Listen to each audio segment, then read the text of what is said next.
Je suis Samuel Reich, chargé de mission forêt au sein de Fibois Aura. Donc là, on m'a demandé d'intervenir pour présenter une plateforme qui a été développée ces 2 dernières années, on va dire, au niveau de l'interprofession, donc de Fibois Aura. Et particularité locale en Rhône-Alpes, c'est que nous avons des interpros territoriales. Donc alors, dans quel contexte et quel objectif a été développée cette plateforme? Donc, tout d'abord, vous le savez, la réglementation pour travailler en forêt est extrêmement complexe. On est touché par le code forestier, code de l'environnement, code de l'urbanisme, la loi sur l'eau, décret hygiène et sécurité, l'arrêté sur la lutte contre le travail illégal et ainsi de suite.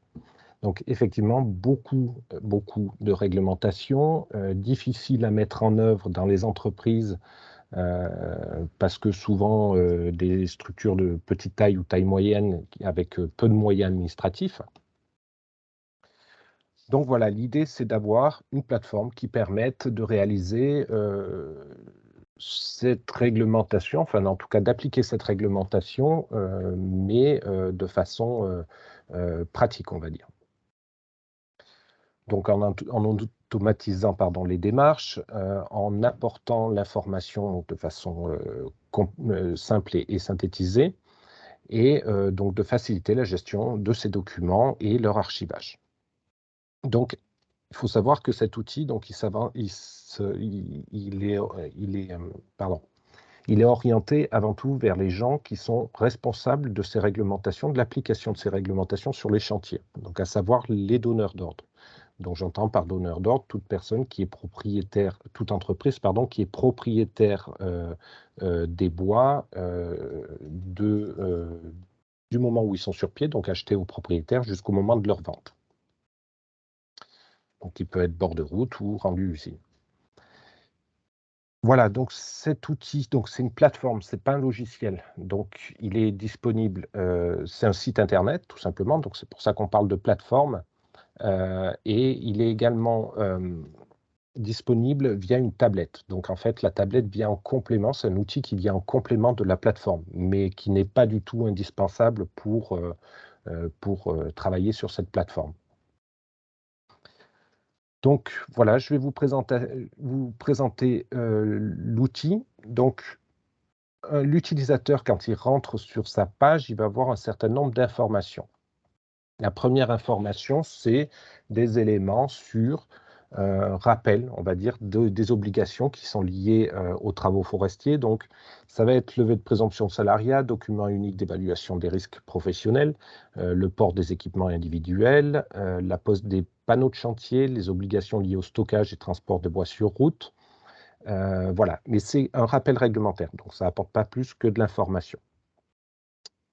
Et on précise les sujets qui ne sont pas traités par l'outil, à savoir ce qui concerne le défrichement, la réglementation des boisements, qui est difficile à obtenir et surtout très variable d'un département à l'autre, les listes des espèces végétales et animales protégées. Et il y a quand même un lien vers l'ADREAL, en l'occurrence l'ADREAL Auvergne-Rhône-Alpes, pour avoir ces listes, mais qui ne sont pas territorialisées, et les règles qui sont liées au travail immigré, aux salariés détachés.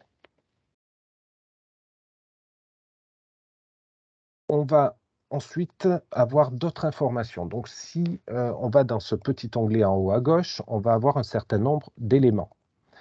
Parmi ces éléments, donc ces différentes fonctionnalités, donc on a par exemple un rappel de tous les textes réglementaires. C'est-à-dire que ces textes réglementaires, on va y faire référence. Vous le verrez ensuite, quand on créera un chantier, on va poser des questions qui ramènent vers ce texte réglementaire.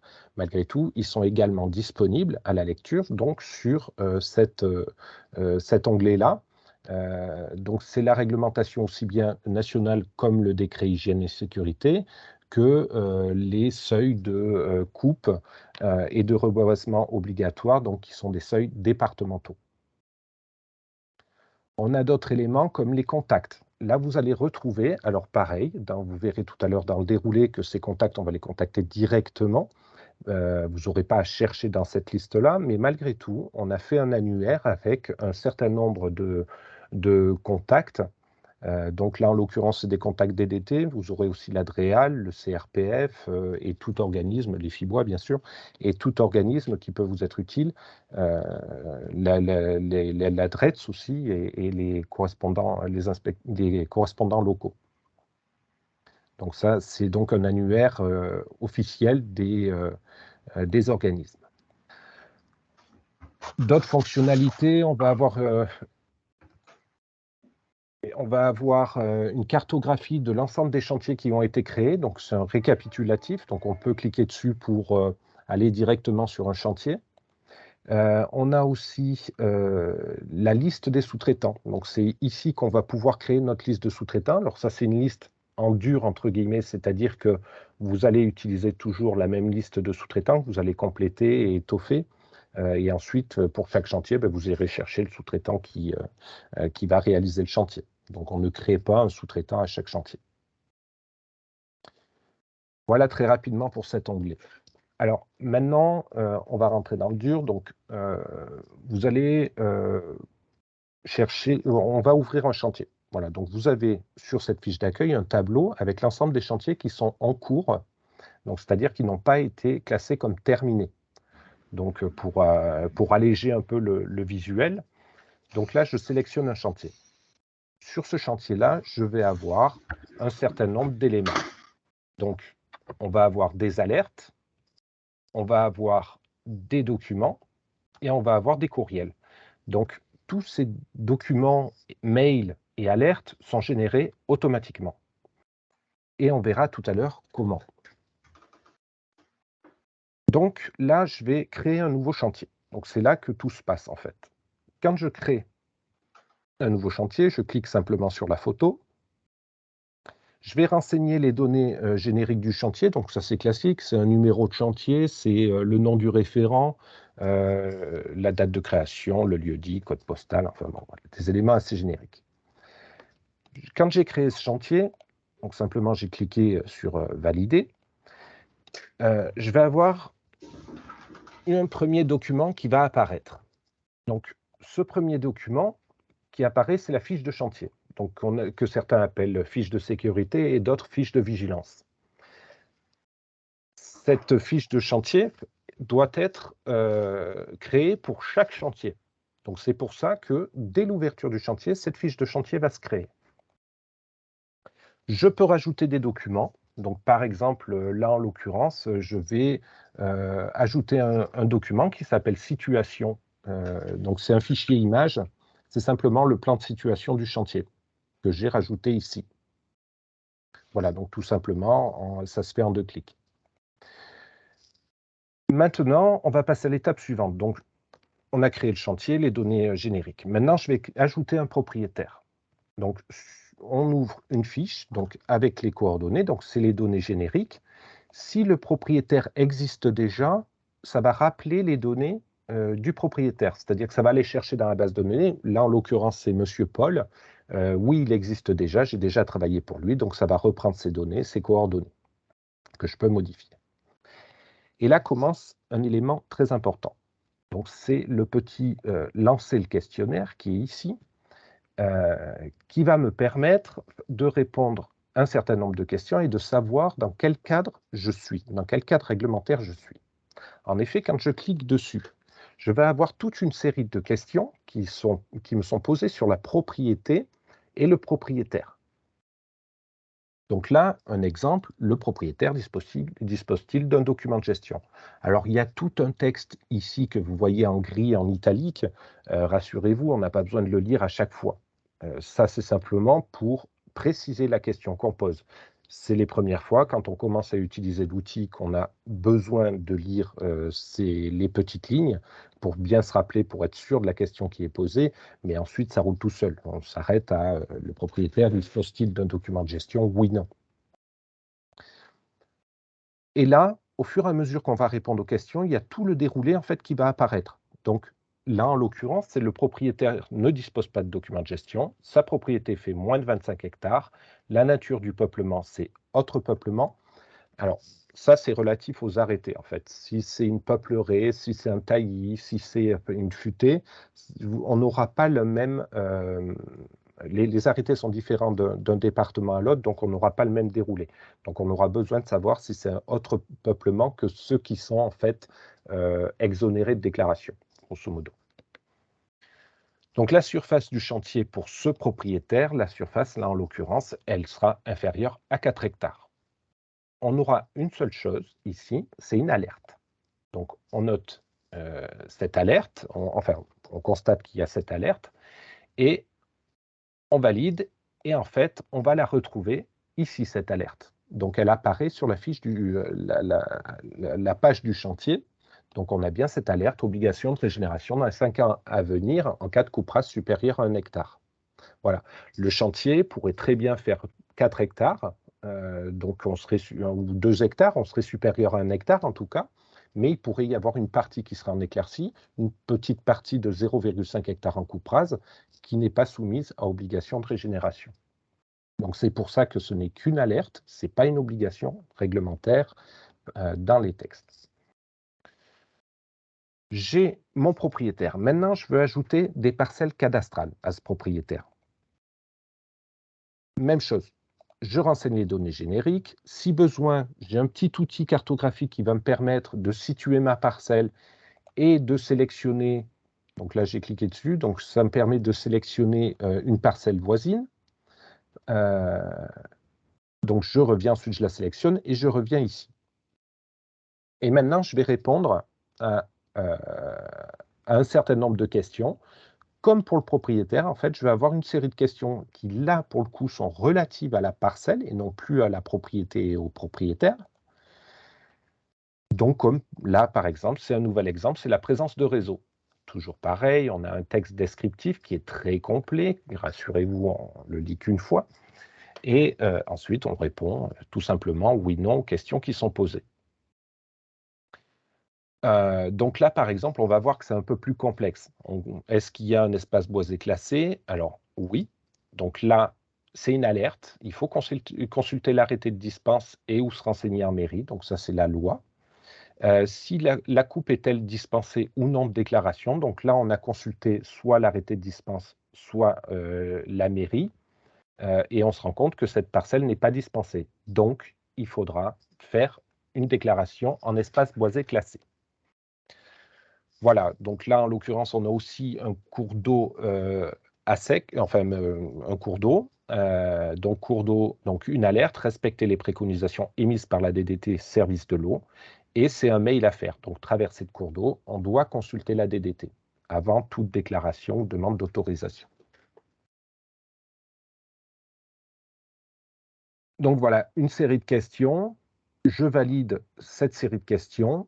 On revient sur notre plan, on retrouve de nouvelles alertes qui sont apparues, donc sur le cours d'eau et sur l'espace boisé classé.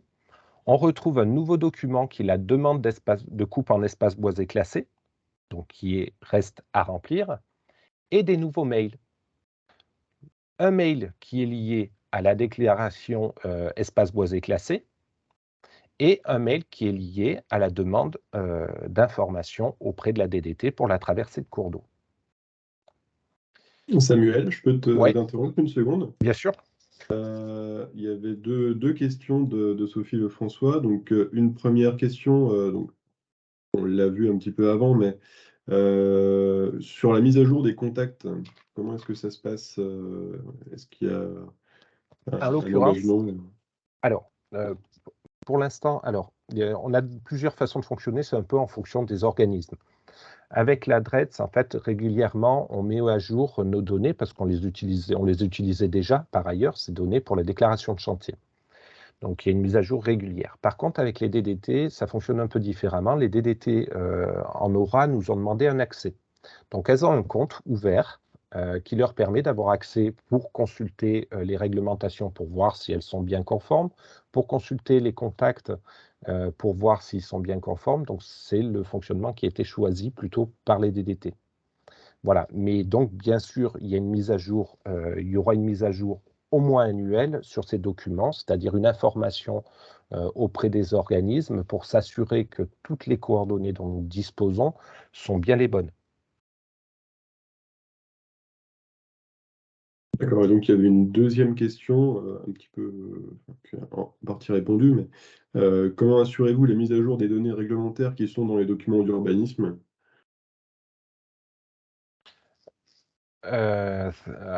Les mises à jour, bah, après, c'est en fonction effectivement des informations donc on pourra avoir, de par les organismes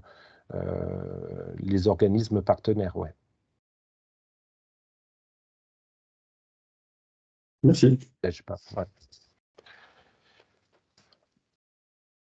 Donc voilà, on a créé notre chantier, on a ajouté un ou plusieurs propriétaires, on a ajouté une ou plusieurs parcelles, et maintenant on va passer à l'ajout du sous-traitant. On va ajouter un sous-traitant, donc on va choisir parmi, les sous-traitants, donc interne, externe, ça veut dire externe, c'est en fait pour expliquer que en fait c'est des moyens internes, c'est des moyens externes en fait, c'est de la sous-traitance et interne, c'est des moyens qui sont internes à l'entreprise. Donc ça a une importance par exemple pour la déclaration de chantier qui est la réglementation, qui est, propre à l'exécutant du chantier. Donc si c'est un sous-traitant, c'est à l'exécutant du chantier de respecter cette réglementation. Si c'est l'exploitant qui réalise lui-même les travaux, donc c'est lui l'exécutant, c'est à lui de faire cette déclaration. Donc tout simplement ici, je sélectionne l'entreprise dans ma liste prédéfinie, donc celle qu'on a vue tout à l'heure, et je lance le questionnaire. Et une fois de plus, je vais avoir des questions, par exemple, s'il s'agit de bûcheronnage manuel de plus de 100 mètres cubes ou de l'abattage mécanisé plus de 500 mètres cubes, vous l'avez compris, c'est la déclaration de chantier. Même chose, on va avoir des mails à envoyer, par exemple pour la fiche de chantier, un mail à envoyer au sous-traitant pour complément et signature, puisque c'est la réglementation. Pour, là, on est sur plus de 500 mètres cubes en mécanisé, donc il y a une déclaration à l'adresse pré-remplie. Donc là, en l'occurrence, on a le document à l'adresse. Alors, qu'on soit exécutant ou pas du chantier, on aura soit la proposition d'envoyer la déclaration directement à l'adresse quand on est exécutant. Quand on n'est pas exécutant, donc on a un sous-traitant, on a la possibilité d'envoyer cette déclaration de RETS pré-remplie au sous-traitant, ce qui permet à lui de faciliter son travail puisqu'il n'aura plus qu'ensuite à faire la déclaration. Voilà. Euh, Donc on valide et on va revenir donc sur le tableau. On a bien la déclaration DRETS qui apparaît donc dans les documents à remplir et on a envoyé au sous-traitant la déclaration à l'adresse pré-remplie. Vous notez là, par exemple, que les deux lignes sont en rouge. Simplement, c'est quand je survole soit le document à remplir, en l'occurrence déclaration DRETS, soit je survole pardon, le mail DRETS, en fait, ça surligne en rouge les deux documents qui sont liés. Donc là, c'est la déclaration DRETS. Si je survolais au-dessus EBC, déclaration EBC, j'aurai la demande EBC à gauche et le mail déclaration EBC à droite qui serait surligné en rouge. Donc ça, c'est des questions pratiques parce que quand on a beaucoup de documents sur des zones très sensibles, ça peut être vite compliqué. Donc maintenant, que faire de ces documents? Alors, ces documents, maintenant, on va pouvoir les modifier. D'ailleurs, dans ce tableau, on va pouvoir constater que le document, là, en l'occurrence, est en cours. Il peut être noté terminé. Là, c'est simplement le document que j'ai téléchargé, donc forcément, il est terminé. Mais il peut être également en attente de signature, on verra pourquoi.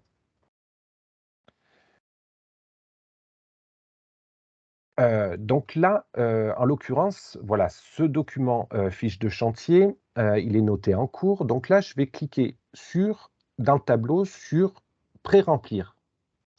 Donc là, en fait, ça va me pré-remplir le document avec les éléments que j'ai apportés déjà. Donc la localisation du chantier que j'ai déjà donnée, et je vais pouvoir compléter manuellement certaines infos comme couverture téléphonique ou nature de la coupe et des travaux. C'est des choses qui sont à rentrer manuellement. Je vais plus vite que les diapos. Donc à rentrer manuellement. Donc là, en fonction, donc vous suivez le document. Vous pouvez, dans le cas précis de la fiche de chantier, on a besoin d'intégrer un plan. Donc là, simplement, donc là, on ne le voit pas, mais en fait, on a l'encart pour le plan de situation. Donc, il y a simplement un bouton pour télécharger le document. Donc, il est noté, oui, il est ici. Insérer un plan. Donc, simplement, je télécharge, je vais le chercher sur mon PC et donc j'intègre ce plan. Quand j'ai fini, j'ai fait mes modifications, voilà, j'enregistre et je quitte. Donc pour l'instant, ça n'envoie rien. C'est juste enregistré sur mon profil. Là, maintenant que j'ai fait cette opération, disons que je sais que j'ai terminé, je n'ai pas besoin d'y revenir. Là, je vais pouvoir générer un PDF. Donc générer le PDF, en fait, c'est vraiment stabiliser l'ensemble. C'est-à-dire que là, je génère vraiment le document. Donc ça donne ça. Donc ça reprend les éléments, là en l'occurrence le propriétaire, l'identité, les coordonnées du donneur d'ordre, l'entreprise sous-traitante et ainsi de suite. Et tous les éléments donc, que j'ai rentrés relatifs au chantier. Donc, OK, tout est bon. Donc je clique sur Retour et je vais avoir une nouvelle ligne qui va apparaître qui s'appelle Signer pour valider. Et on va cliquer dessus. Et on va avoir juste un encadré qui va nous permettre de signer, d'apposer notre signature. Donc, je ne vous cache pas que signer avec une souris, ce n'est pas comme signer avec un stylo, donc c'est toujours un petit peu délicat. Il faudra un petit peu d'habitude pour arriver à faire cette signature. Malgré tout, il y a de plus en plus de toute façon de systèmes comme ça. Donc, mais ça fonctionne bien. Donc là, simplement, si j'appose ma signature ici, je signe le document. Je valide, mon document est noté comme terminé. Donc là, d'ailleurs, tout à l'heure, on ne l'a pas vu, mais il était passé ici en attente de signature. Là, maintenant, je l'ai signé, il est terminé. Donc là, on sait que le document est terminé. Et on peut aller sur le mail associé. Donc, ce mail associé, c'est celui relatif à la fiche de chantier.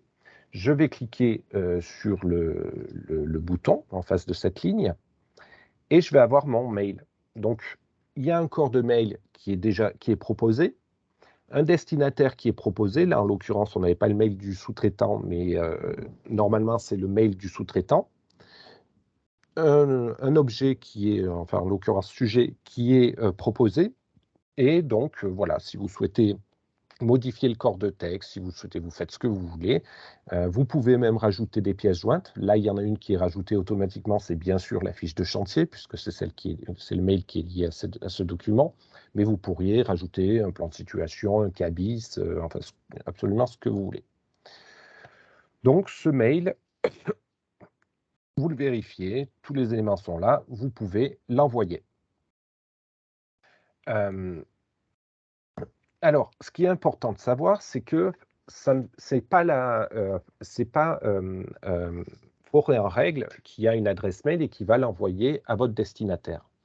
C'est votre mail via la Forêt en règle, et ça va être noté comme ça, c'est-à-dire votre adresse mail via la Forêt en règle, qui va être notée comme adresse d'envoi. Donc ça, c'est un élément qui est très important. Il faut que votre destinataire ait connaissance de la personne qui lui envoie, de l'entreprise qui lui envoie ce mail, notamment dans les services publics. Je reviens sur le Samuel, tableau. Oui, je t'arrête juste une seconde, on a une oui. petite question. Par rapport à ce que tu expliquais avant, la signature électronique, quelle est la valeur juridique de la signature?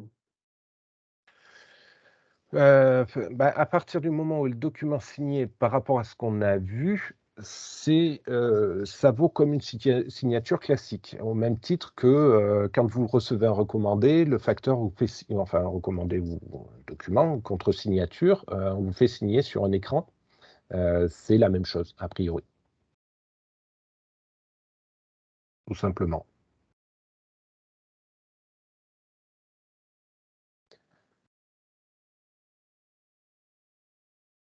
Alors, de toute façon, aujourd'hui, on le rencontre de plus en plus. Il y a de plus en plus de documents qui sont à remplir en ligne. Je vais prendre pour exemple, nos dossiers de subvention, que ce soit l'AMI de l'ADEME qui est en cours aujourd'hui au niveau national ou même nos aides régionales, tout se passe désormais de façon dématérialisée. Là, en l'occurrence, par exemple, si j'avais voulu envoyer un document,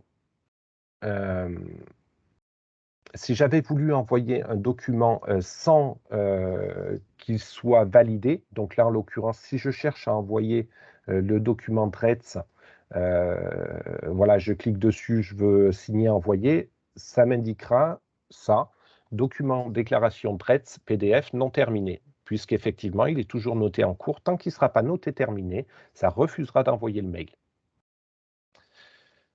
On a un suivi des mails aussi qui sont envoyés. Donc, on a plusieurs états. Donc, ça peut être à faire ou noter une date avec 2 mentions, soit automatique, soit manuelle. C'est-à-dire automatique, j'étais jusqu'au bout, comme on l'a vu tout à l'heure, et j'ai fait, c'est-à-dire ici, et j'ai bien cliqué sur envoyer.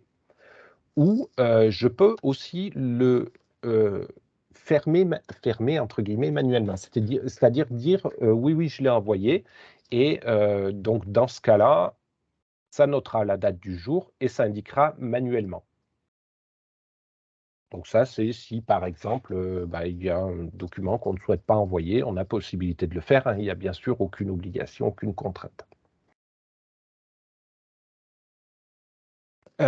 Donc là, je reviens sur un autre élément qui serait un autre exemple, qui serait celui de la traversée de cours d'eau. Là, en l'occurrence, c'est une demande à faire qui n'a pas de document lié. Donc simplement, là, je clique sur le bout de la ligne, ça me propose de faire l'email. Et voilà l'email. Donc l'email qui est proposé, donc là, avec le destinataire, on connaît le destinataire. Donc l'adresse est automatiquement intégrée. Il n'y a pas de pièce jointe ici, puisqu'il n'y avait pas de document associé, donc on peut très bien rajouter des documents qui pourraient être un plan ou autre, et un texte qui est proposé, qui est à compléter, vérifier ou modifier selon, comme vous le souhaitez. Ensuite, en termes de suivi de chantier. Donc là, c'est cet encadré. Voilà, le chantier, là, en l'occurrence, il est noté en cours de création. Je peux indiquer si le chantier, par exemple, est toujours en cours de création, donc je le laisse, s'il est démarré ou s'il est terminé. Donc voilà, j'ai 3 états. C'est pas plus compliqué que ça. Ça a surtout vocation quand je reviens, pardon, quand je reviens sur l'accueil, à partir du moment où mon chantier est terminé, il n'apparaîtra plus, enfin tant que je le demande. Bien sûr, il y a possibilité, en cliquant sur ce bouton, d'afficher tous les chantiers terminés. Donc ça nous permet bien d'archiver, de conserver ces archives. Donc voilà pour la partie création. Donc c'est pas beaucoup plus compliqué que ça. Je vais vous présenter très rapidement, donc en une diapo, la tablette de terrain. En fait, la tablette de terrain, c'est simplement pour récupérer des données, des photos, prendre des points GPS directement sur le terrain et de pouvoir ensuite de les intégrer dans la forêt en règle, dans le bon dossier. Voilà. Donc c'est un complément. Disons que ça n'a rien d'obligatoire. Je pense que ça demande encore des développements pour être pleinement fonctionnel. En termes de fonctionnement, là, aujourd'hui, en fait, on fonctionne simplement pour couvrir les frais d'entretien du site et potentiellement une partie des développements futurs. Sachant que des développements, il y en a déjà en cours. On est en train de monter un plan de financement. Donc là, pour l'instant, on est parti sur ce fonctionnement. Donc, c'est en fonction du chiffre d'affaires et avec une tarification non adhérent à l'Interpro. C'est des chiffres qui ont été établis par rapport à des prévisionnels qui seront sans doute dépassés. Donc, ces prix seront réajustés en fonction, en fait, justement, des besoins et des développements, donc au fil du temps. Pour nous, l'adhésion passe obligatoirement par la formation qui est nécessaire, qui vous permet une prise en main rapide et donc d'être beaucoup plus vite performant sur le site. Vous l'avez vu, c'est pas très compliqué en termes d'usage, mais ça demande, voilà, un petit peu d'habitude. Donc, disons que cette formation de départ est quand même nécessaire. Et puis, d'avis des entreprises qui ont déjà participé, donc là, c'est le programme de formation qui était passé, hein. Donc, des entreprises qui ont participé, c'était nécessaire. C'était nécessaire pour justement, voilà, s'approprier la plateforme et pour en tirer le meilleur au plus vite, quoi. Voilà. Merci Samuel. On a une question. Peut-on choisir son numéro de chantier? Bien sûr, alphanumérique, il n'y a aucune contrainte. D'accord. Donc il y avait une autre question. La gestion des réponses aux mails envoyés est-elle traitée par le site? Non, non, non, tout passe par, la boîte mail. Alors ça a été une décision qui a été prise parce qu'on aurait très bien pu, tout faire passer par le site, mais on a tous l'habitude aujourd'hui de traiter des mails et le problème, c'est que si on a 2 sources de mails, il y en a une, heu, voilà, celle qu'on utilise le moins qui risque de passer au travers. Donc on a préféré que tout soit reporté donc sur le mail. Donc quand en fait la DDT, tout à l'heure, elle va recevoir ce mail, monsieur untel via la four en règle. Quand la DDT va répondre, c'est le mail de l'entreprise. C'est au mail de l'entreprise. En aucun cas la four en règle. Donc ça, c'est pour s'assurer que l'entreprise ait les informations en temps et en heure selon ses habitudes de travail.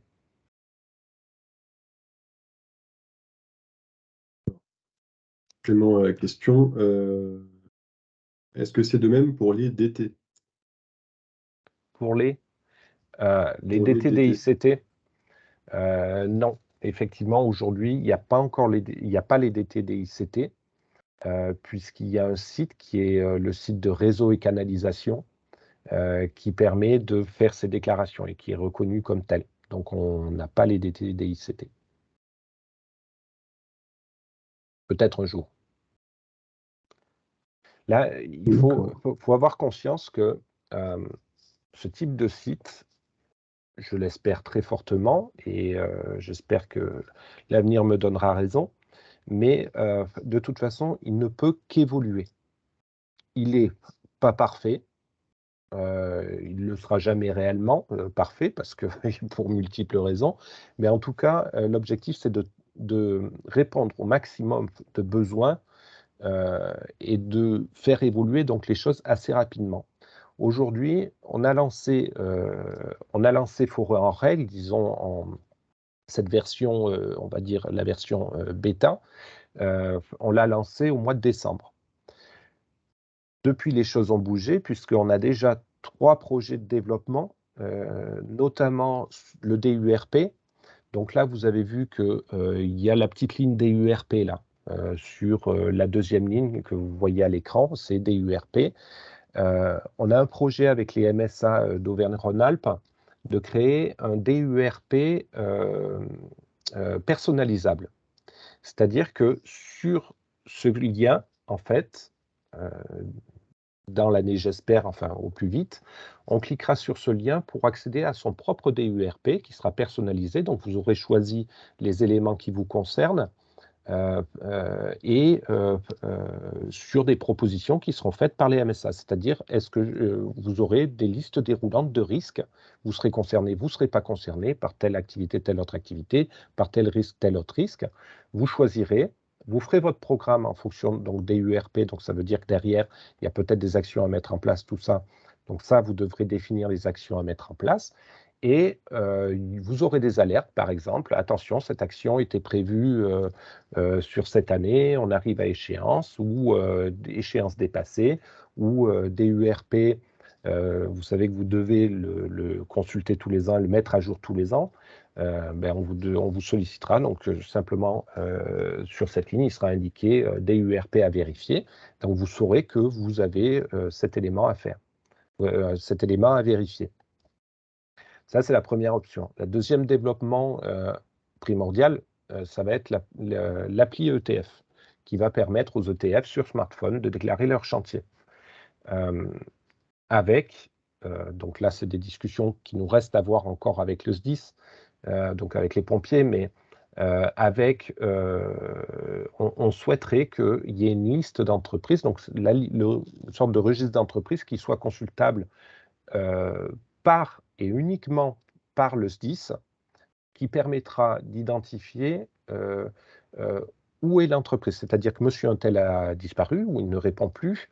Monsieur un tel, tel jour, il devait être sur ce chantier-là. Donc là, ils auront tous les éléments, y compris les coordonnées géographiques du chantier, ce qui permettra une intervention rapide et potentiellement de sauver des vies. Donc ça, on y tient fortement aussi. C'est un de nos projets à court terme. Et un troisième projet à court terme, qui, j'avoue, est assez important et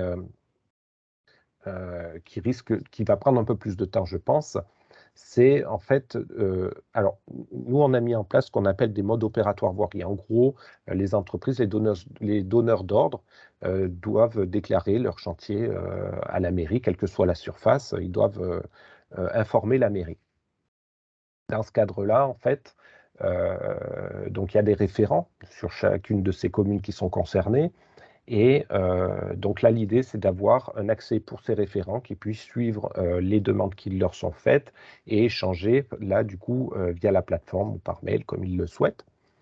Et également d'intégrer tous les arrêtés communaux qui existent, qui concernent la forêt. Alors, là, ça, c'est un projet assez ambitieux qu'on va mener avec l'Union régionale des communes forestières. Pareil, là, on va dire, ce sera un peu plus long terme, ce sera dans les 2 ans. Donc, voilà. Il n'empêche que c'est pas parce qu'on le développe en aura, parce que les moyens à ce moment-là sont là ou je ne sais quoi, que ce sera obligatoire de le développer sur tel autre territoire ou tel autre territoire. Ça peut être des développements spécifiques à certains secteurs. Simplement, ce qui est important pour nous, c'est que l'entreprise, si l'information existe, qu'elle soit informée que l'information existe, et si l'information n'existe pas, qu'elle soit également informée que nous ne disposons pas de ce type d'information pour ce territoire-là. Pour pas qu'il y ait de doute, en fait, pour l'entreprise qui sera, ce qui est souvent le cas chez nous, limitrophe avec une autre région. Sur une région, certains types de données seront peut-être disponibles, pas sur une autre, et ça, il faudra que ce soit clair pour l'entreprise. Ça marche, mais merci Samuel pour ces éclaircissements-là.